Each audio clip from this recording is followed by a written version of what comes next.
The most significant con of DIY skincare is that it can irritate the skin and cause more damage than good.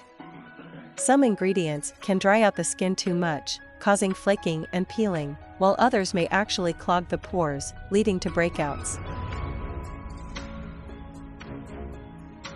You can use a coffee face mask to remove the tan and brighten the tone.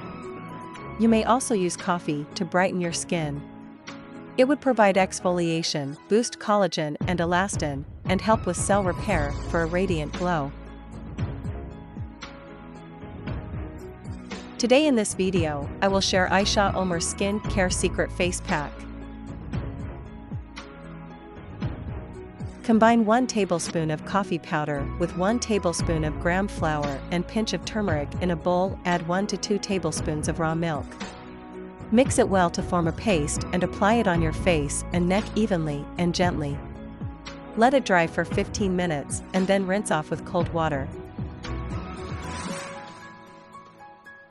Gram flour, or besan, is commonly used in traditional face pack recipes. It cleans the skin, reduces oiliness and tanning, brightens the skin tone, and minimizes acne.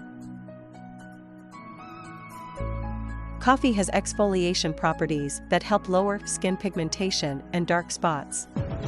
Additionally, it can help treat the appearance of sunspots and redness. Coffee contains antioxidants that help neutralize free radicals due to UV rays that irritate the skin and cause redness.